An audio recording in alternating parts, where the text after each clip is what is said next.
नमस्कार, भक्ति दर्शन समाचारमा स्वागत छ। म रचना श्रेष्ठ। आज मिति 2080 साल भाद्र महिनाको 14 गते बिहीबार, सूर्य दक्षिणायन वर्षा ऋतु श्रावण शुक्ल पक्षको पूर्णिमा तिथि 7:49 सम्म पूर्णिमा तिथि रहने, उपरान्त प्रतिपदा तिथि रहने। चन्द्र राशि कुम्भ रहेको छ। ईस्वी सम्वत 2023 अगस्त महिनाको 31 तारिक। आज सूर्योदय बिहान 5:42 र सूर्यास्त साँझ 18:26। सर्वप्रथम अहिलेसम्मका प्रमुख समाचार। नेपाल पञ्चाङ्ग निर्णायक समितिले जर्ने पूर्णिमा वा रक्षाबन्धन पर्व बिहीबार आजैको दिन भएको प्रष्ट पारे अनुसार वैदिक सनातन धर्मावलम्बीहरूले पवित्र पर्व जर्ने पूर्णिमा अर्थात् ऋषि तर्पणी आज धुमधामका साथ मनाउँदै। जर्ने पूर्णिमाका दिन पुरोहितबाट नयाँ जर्नै फेर्नुका साथै हातमा रक्षाबन्धन बाँध्ने परम्परा। तागाधारीहरूले ऋषिको सम्झना गर्दै जलाशय तथा धारामा गई माटो, गोबर, कुश, खरानी, अपमार्गले स्नान गरी विशेष मन्त्रबाट मन्त्रिएको डोरी बाँधी रक्षाबन्धन पनि गरिने। यस दिन पितृहरूलाई तर्पण दिँदा दिवंगत आत्माहरूलाई तृप्ति मिल्ने धार्मिक विश्वास अनुरूप विभिन्न तीर्थ, पोखरी, सरोवर आदिमा स्नान गरेर पितृका साथै ऋषिहरूलाई पनि श्रद्धा, सम्मान तथा तर्पण गर्नेहरूको उल्लेख्य भिड। यसै दिन रक्षाबन्धन पनि पर्ने भएकाले दिदी बहिनीहरूले आफ्ना दाजुभाइलाई हातमा राखी बाँधेर हर्षोल्लासका साथ यस दिन मनाउने। आज गाई जात्रा पर्व काठमाडौँ उपत्यका तथा नेपालका विभिन्न भागमा रहेका नेवार समुदायले बडो महत्त्वका साथ यो पर्व मनाउँदै। गाई र जात्रा अर्थात् यस दिन माता र पृथ्वीको रूपमा हिन्दू संस्कारमा पूजनीय गाईको जात्रा।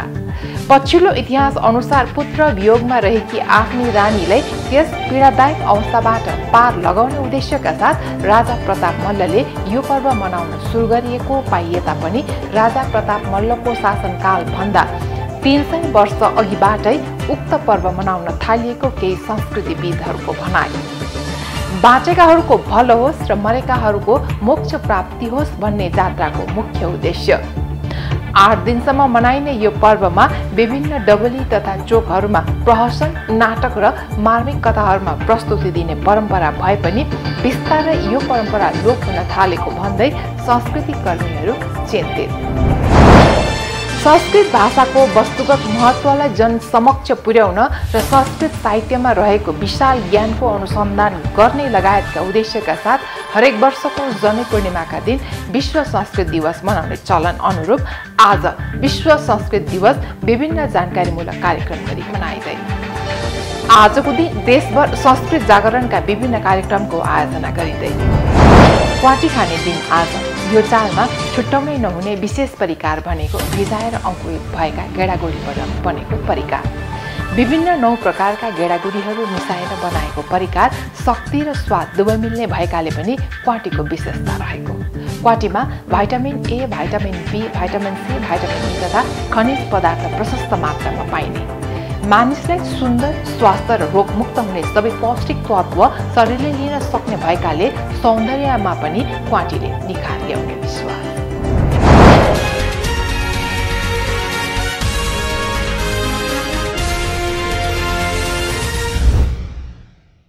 अब समाचार विस्तारमा। वैदिक सनातन धर्मावलम्बीहरूले पवित्र पर्व जर्ने पूर्णिमा अर्थात् ऋषि तर्पणी पर्व आज धुमधामका साथ मनाउँदैछन्। बिहीबार सूर्य उदय कालमा पूर्णिमा रहेका कारण यसै दिन जर्ने पूर्णिमा र रक्षाबन्धन पर्व भएको नेपाल पञ्चाङ्ग निर्णायक समितिले स्पष्ट गरेको छ। बिहीबार आजै पूर्णिमा तिथि थोरै मात्र रहेको भन्दै कतिपयले अघिल्लो दिन बुधबार मनाउनु पर्ने भने पनि आम नागरिक अन्यलमा परेको भन्दै समितिले विज्ञप्ति निकालेर यसबारे प्रष्ट पारेको हो। धर्मशास्त्रको परम्परा अनुसार सूर्य उदय भएको तिथिलाई आधार मान्नुपर्ने भन्दै समितिले बिहीबार नै मनाउनु पर्ने जनाएको छ। विज्ञप्तिमा भदौ 14 गते बिहीबार पर्ने ऋषि तर्पणी, रक्षाबन्धन र गाई जात्रा पर्व मनाउन धर्म, संस्कृति र परम्परा अनुकूल रहेको भनिएको छ। साथै अघिल्लो दिन पूर्णिमासँगै भद्रा रहेकाले 13 गते राति 9:03 मात्र भद्रा सकिने हुँदा दिनमा रक्षा मन्त्रण गर्न नमिल्ने समितिको विज्ञप्तिमा उल्लेख छ। रात्रिमा रक्षाबन्धन गर्ने परम्परा नभएका कारण भोलिपल्ट अर्थात् बिहिबार नै रक्षाबन्धन र जनै पूर्णिमा मनाउन उचित हुने समितिले जनाएको छ। तागाधारीहरूले ऋषिको सम्झना गर्दै जलाशय तथा धारामा गई माटो, गोबर, कुश, खरानी अपमार्गले स्नान गरी विशेष मन्त्रबाट मन्त्रिएको डोरो बाँधी रक्षाबन्धन पनि आश गरिन्छ। आज बाँधिएको डोरोलाई गाई तिहारका दिन गाईको पुच्छरमा बाँधेमा मृत्युपछि वैतरणी पार भइन्छन् भन्ने जनविश्वास रहेको छ। यसै दिन आत्माको शुद्धिकरण र शरीर रक्षाका लागि पुरोहितबाट नयाँ जनै फेर्नुका साथै हातमा रक्षाबन्धन बाँध्ने परम्परा रहेको छ। आजको दिनमा बिहान पवित्र तीर्थस्थल, पोखरी, सरोवर आदिमा स्नान गरेर जौ, तिल र कुशले आफ्नो पूर्वजका रूपमा रहनुभएका ऋषिहरूलाई तर्पण गरी वैदिक पद्धतिबाट मन्त्रिएको नयाँ जनै फेर्ने गरिन्छ। ऋषिलाई तर्पण गर्ने भएकाले यस दिनलाई ऋषि तर्पण भन्ने गरिएको हो। आज काठमाडौँको पशुपतिनाथ, भक्तपुरको कुम्भेश्वर महादेव, रसुवाको गोसाईकुण्ड, जनकपुरको गङ्गासागर, धनुषसागर, सोलुखुम्बुको दुधकुण्ड, खोटाङको हलेसी, जुम्लाको दानसाधु, नगरकोट लगायतका पर्वतीय शिखर, महादेवस्थान र त्रिवेणी धामहरूमा मेला पनि लाग्दै आएको छ।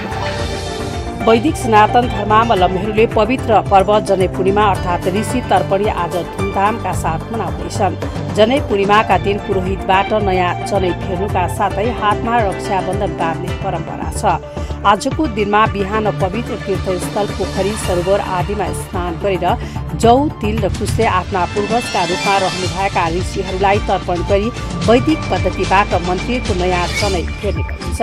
ऋषिलाई तर्पण गर्ने भएकाले यस दिनलाई ऋषि तर्पणी भन्ने गरिएको हो।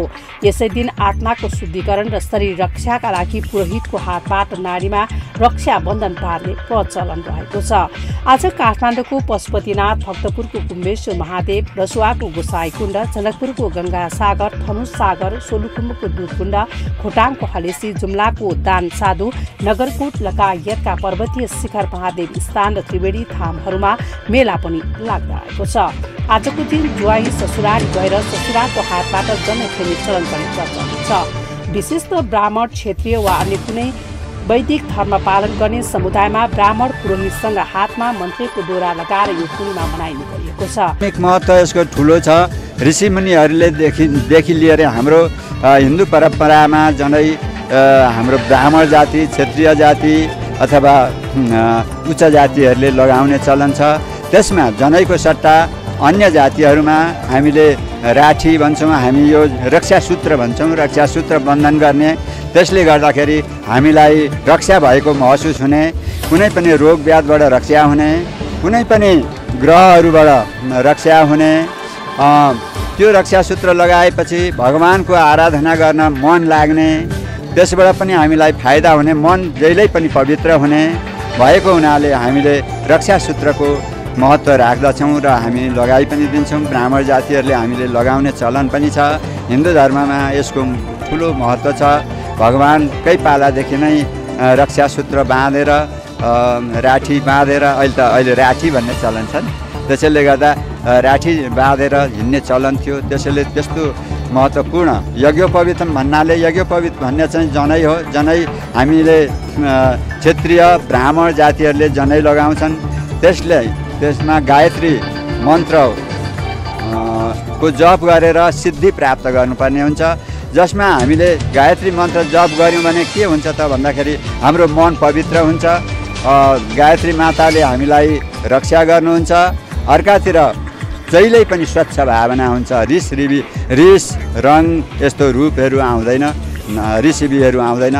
एकअर्कामा मानवीय धर्म अथवा सम्पूर्ण प्राणीहरूलाई समान सम्झिने किसिमको गायत्री माताको हामीले उपासना गर्दाखेरि त्यस्तो भावना ओतप्रोत भएर जान्छ, जागृत भएर जान्छ। त्यसैले गर्दा पनि हामी गायत्री माताको हामी एकदम उपासना गर्दछौँ, जप गर्दछौँ।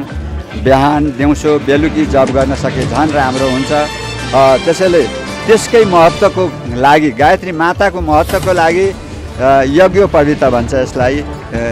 रक्षाबन्धन जसमा यज्ञोपवीत धारण नगर्नेहरूले रक्षाबन्धन धारण गर्ने, टीका लगाउने चलन छ। र यज्ञोपवीत धारण गर्ने क्षेत्रीय जाति ब्राह्मण जातिहरूले त्यसलाई लगाएर आफ्नो कुल परम्परा अनुसार आफ्नो स्वच्छ भावनाहरू राखेर आफ्नो गाउँघर समाज छर छिमेक सबैमा राम्रो विचार सद्भावहरू फैलाउने हाम्रो चलन छ। त्यसैका लागि पनि हामीले यो जनै पूर्णिमा अथवा ऋषि तर्पणी पूर्णिमाको अति महत्त्व छ।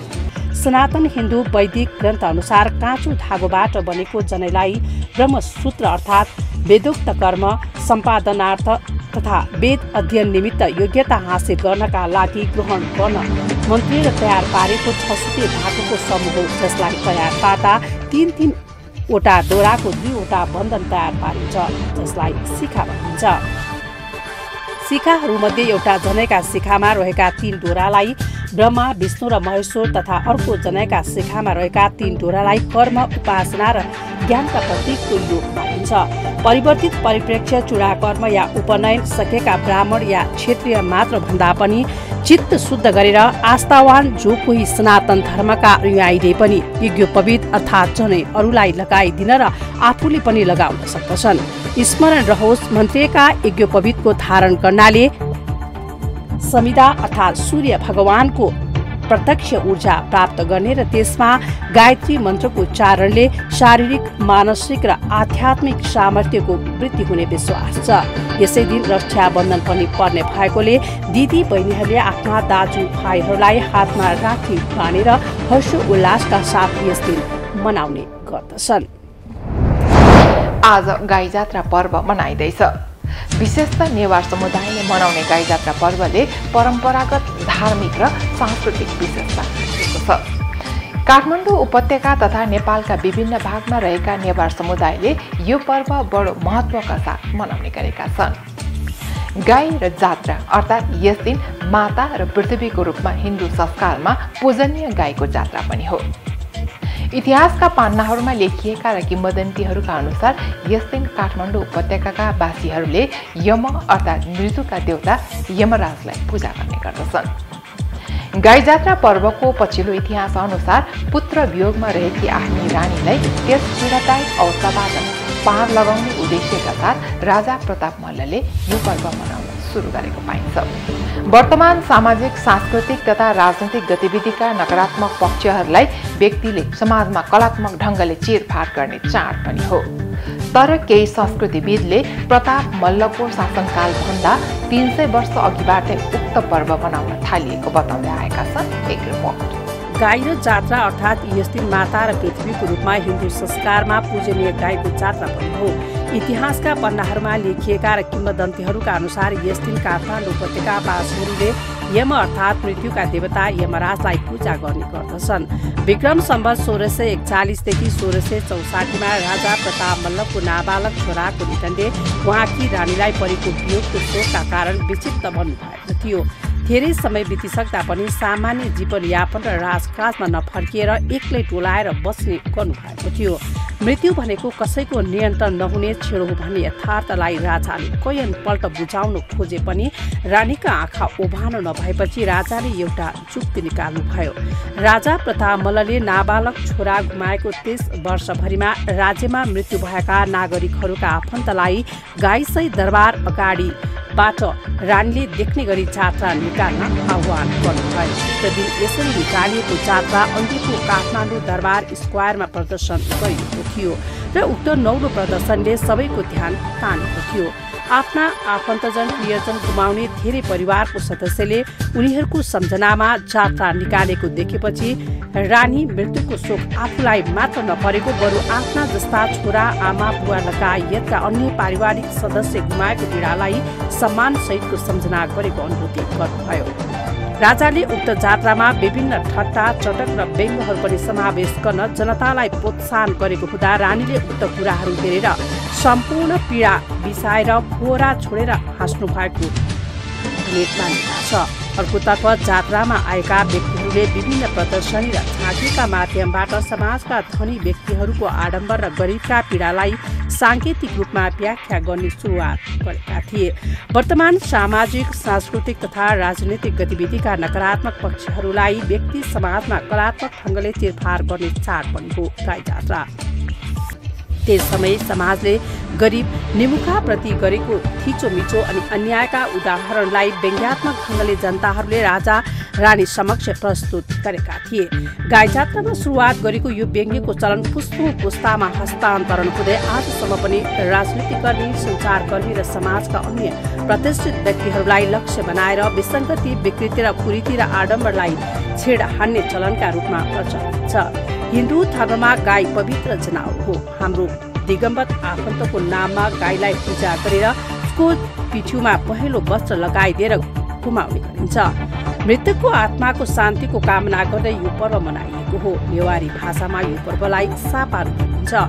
साको अर्थ गाई र पारूको अर्थ प्रतिपदा तिथि हो। जुन तिथिमा यो चाड मनाइन्छ, आजको दिन यमराज अर्थात् मृत्युका देवताको पूजा अर्चना गरेमा मृत आत्माहरूले मुक्ति पाउने जनविश्वास पनि भइरहेको छ। गाई जात्रा निकाल्दा गाईलाई अघि लाएर जात्रा निकालिन्छ। यदि गाई नभएमा कुमार केटोलाई गाई जस्तै बनाएर अघि लगाइन्छ। विभिन्न मुकुण्ड र रङ्गीचङ्गी पोसाक लगाएका मान्छेहरू बाजा गाजाका साथ बेग्लै खाले ध्वजा पताकाहरू तथा बितेका आफन्तजनको तस्बिर सहित जात्रामा समावेश हुन्छन्। गाई जात्रा काठमाडौँको प्रमुख चाड भए तापनि देशका अरू ठाउँ र सहरहरूमा पनि गाई जात्रा मनाइँदै आइएको छ। आज विश्व संस्कृत दिवस। आज यो दिवस विभिन्न जानकारीमूलक कार्यक्रमले मनाइँदैछ। हरेक वर्षको जनै पूर्णिमाका दिन विश्व संस्कृत दिवस मनाउने गरिएको हो। संस्कृत भाषाको वस्तुगत महत्त्वलाई जनसमक्ष पुर्याउन र संस्कृत साहित्यमा रहेको विशाल ज्ञानको अनुसन्धान गर्न, बौद्धिक समुदायलाई यसप्रति उत्प्रेरित गर्न, विद्यार्थीलाई संस्कृत भाषाको अध्ययन गर्ने प्रेरणा दिन हरेक वर्षको जनै पूर्णिमाको दिन विश्व संस्कृत दिवस मनाउने गरिएको हो। 5000 वर्षभन्दा पुरानो इतिहास रहेको संस्कृत भाषाको दिन नै श्रावण पूर्णिमाको दिनमै वेद पाठनको सुरुवात हुने भएकाले आजको दिन नै संस्कृत दिवस भनेर मनाइन थालेको हो। संस्कृत भाषामा रचना भएका ग्रन्थमा रहेका ज्ञान जो कोहीले पनि बुझ्न र प्रचार प्रसारमा सहयोग पुर्याउने हेतुका साथ आजको दिन यो विश्व संस्कृत दिवस विभिन्न कार्यक्रम आयोजना गरी मनाइँदैछ। खास गरी देवभाषाको रूपमा रहेको संस्कृत भाषाको संवर्धन तथा प्रवर्धनका लागि विश्व संस्कृत दिवस मनाउन लागि हो। अहिलेको युवा समुदायमा संस्कृत भाषाप्रतिको मोह त्यति नरहेको हुँदा पनि आजको दिनले संस्कृत भाषाको वास्तविकता र त्यसप्रति चासो युवा पुस्तामाझ स्थापित गराउने मूल उद्देश्यका साथ आजको यस दिन मनाउन थालिएको हो। आजको दिन सांस्कृतिक जागरणको विभिन्न कार्यक्रम गरिँदै आइएको छ। क्वाटी खाने दिन आज जर्ने पूर्णिमाको समयमा अधिकांशको घरमा गेडागुडीको परिकार क्वाटी खाने चलन छ। यो चाडमा छुट्याउनै नहुने विशेष परिकार भनेको भिजाएर अंकुरित भएका गेडागुडीबाट बनेको पानी हो। नेपाल भाषामा क्वाटीको शाब्दिक अर्थ प्वा भनेको तातो परिकार, ती भनेको झोल, त्यसैले क्वाटी भनेको झोलिलो परिकार हो। आजको दिनलाई क्वाटी खाने दिन पनि भनिन्छ। 2 दिन अघिदेखि पानीमा भिजाइ राखिएको विभिन्न 9 प्रकारका गेडागुडीहरू मुङ, मास, भटमास, सानो केरा, मस्याङ, चना, सिमी, बोडी र बकुल्लो गरी 9 थरीका गेडागुडी मिसाइएको टुसा उम्रिन्छ, त्यसलाई क्वाटी भनिन्छ। हरियो टुसा पलाएको गेडागुडीलाई विशेष गरी झोल तरकारीको रूपमा पकाएर खाने गरिन्छ र यो दिन विशेषको महत्त्वपूर्ण स्वाद पनि रहेको हुन्छ। क्वाटी नेपालीको विभिन्न चाडपर्व मध्येको एक हो। शक्ति र स्वाद दुवै मिल्ने भएकाले पनि क्वाटीको विशेषता छ। कब्जियतको समस्या यस क्वाटी खाएर हटाउन सकिन्छ। क्वाटी रेसादार खानाको स्रोत हो। मधुमेह तथा पायस भएका मानिसलाई समेत क्वाटीले फाइदा गर्दछ। मानिसलाई सुन्दर, स्वास्थ्य र रोगमुक्त पार्दछ क्वाटीले। तुरन्त प्रयोग हुन सक्ने शरीरलाई चाहिने शक्तिको स्रोत पनि हो क्वाटी। क्वाटीमा vitamin A, vitamin B, C, E तथा खनिज पदार्थ प्रशस्त मात्रामा हुन्छ। यसले शरीरको थकाइ कम गर्छ र तनावबाट मुक्त गराउँदछ। टुसाएका गेडागुडीमा क्षारीय गुण बढी हुन्छ। त्यसैले क्वाटी खानाले एसिडिटी तथा मूत्रनलीमा संक्रमण जस्ता समस्याबाट पनि छुटकारा मिल्छ। पाचन शक्तिमा सुधार ल्याउँछ। गेडागुडीमा हुने सबै पौष्टिक तत्त्व शरीरले लिन सक्ने भएकाले सौन्दर्यमा पनि यस क्वाटीले निखार ल्याउँदछ। अहिले हामी भक्ति दर्शन समाचारको अन्त्यमा आइसकेका छौँ। जाँदा जाँदै प्रमुख समाचार पुनः एकपटक। नेपाल पञ्चाङ्ग निर्णायक समितिले जर्ने पूर्णिमा वा रक्षाबन्धन पर्व बिहिबार आजैको दिन भएको प्रष्ट पारे अनुसार वैदिक सनातन धर्मावलम्बीहरूले पवित्र पर्व जर्ने पूर्णिमा अर्थात् ऋषि तर्पणी आज धुमधामका साथ मनाउँदै। जर्ने पूर्णिमाका दिन पुरोहितबाट नयाँ जनै फेर्नुका साथै हातमा रक्षाबन्धन बाँध्ने परम्परा। तागाधारीहरूले ऋषिको सम्झना गर्दै जलाशय तथा धारामा गई माटो, गोबर, कुश, खरानी, अपमार्गले स्नान गरी विशेष मन्त्रबाट मन्त्रिएको डोरी बाँधी रक्षाबन्धन पनि गरिने। यस दिन पितृहरूलाई तर्पण दिँदा दिवंगत आत्माहरूलाई तृप्ति मिल्ने धार्मिक विश्वास अनुरूप विभिन्न तीर्थ, पोखरी, सरोवर आदिमा स्नान गरेर पितृका साथै ऋषिहरूलाई पनि श्रद्धा, सम्मान तथा तर्पण गर्नेहरूको उल्लेख्य भिड। यसै दिन रक्षाबन्धन पनि पर्ने भएकाले दिदी बहिनीहरूले आफ्ना दाजुभाइलाई हातमा राखी बाँधेर हर्षोल्लासका साथ यस दिन मनाउने। आज गाई जात्रा पर्व काठमाडौँ उपत्यका तथा नेपालका विभिन्न भागमा रहेका नेवार समुदायले बडो महत्त्वका साथ यो पर्व मनाउँदै। गाई र जात्रा अर्थात् यस दिन माता र पृथ्वीको रूपमा हिन्दू संस्कारमा पूजनीय गाईको जात्रा। पछिल्लो इतिहास अनुसार पुत्र वियोगमा रहेकी आफ्नी रानीलाई त्यस पीडादायक अवस्थाबाट पार लगाउने उद्देश्यका साथ राजा प्रताप मल्लले यो पर्व मनाउन सुरु गरिएको पाइए तापनि राजा प्रताप मल्लको शासनकाल भन्दा 300 वर्ष अघिबाटै उक्त पर्व मनाउन थालिएको केही संस्कृतिविदहरूको भनाइ। बाँचेकाहरूको भलो होस् र मरेकाहरूको मोक्ष प्राप्ति होस् भन्ने जात्राको मुख्य उद्देश्य। 8 दिनसम्म मनाइने यो पर्वमा विभिन्न डबली तथा चोकहरूमा प्रहसन, नाटक र मार्मिक कथाहरूमा प्रस्तुति दिने परम्परा भए पनि बिस्तारै यो परम्परा लोप हुन थालेको भन्दै संस्कृति कर्मीहरू चिन्तित। संस्कृत भाषाको वस्तुगत महत्त्वलाई जनसमक्ष पुर्याउन र संस्कृत साहित्यमा रहेको विशाल ज्ञानको अनुसन्धान गर्ने लगायतका उद्देश्यका साथ हरेक वर्षको जनै पूर्णिमाका दिन विश्व संस्कृत दिवस मनाउने चलन अनुरूप आज विश्व संस्कृत दिवस विभिन्न जानकारीमूलक कार्यक्रम गरी मनाइँदै। आजको दिन देशभर संस्कृत जागरणका विभिन्न कार्यक्रमको आयोजना गरिँदै। क्वाटी खाने दिन आज यो चाडमा छुट्याउनै नहुने विशेष परिकार भनेको भिजाएर अंकुरित भएका गेडागुडीबाट बनेको परिकार। विभिन्न 9 प्रकारका गेडागुडीहरू मिसाएर बनाएको परिकार शक्ति र स्वाद दुवै मिल्ने भएकाले पनि क्वाटीको विशेषता रहेको। क्वाटीमा vitamin A, vitamin B, vitamin C, vitamin E तथा खनिज पदार्थ प्रशस्त मात्रामा पाइने, मानिसलाई सुन्दर, स्वास्थ्य र रोगमुक्त हुने सबै पौष्टिक तत्त्व शरीरले लिन सक्ने भएकाले सौन्दर्यमा पनि क्वाटीले निखार ल्याउने विश्वास। अहिलेलाई भक्ति दर्शन समाचार यति नै। सामाजिक सञ्जाल मार्फत हामीसँग जोडिनका लागि फेसबुक तथा ट्विटरमा लाइक तथा फलो गर्न सक्नुहुनेछ भने युट्युब मार्फत पनि हामीलाई प्रत्यक्ष हेर्न सक्नुहुनेछ। त्यस्तै कुनै सल्लाह, सुझाव तथा प्रतिक्रिया भएमा bhaktidarshan@emountaintv.com मा हामीलाई पत्रचार गर्न सक्नुहुनेछ। धर्म, संस्कृति र संस्कारको सम्भाग भक्ति दर्शन टेलिभिजन HD हेर्दै रहनुहोला।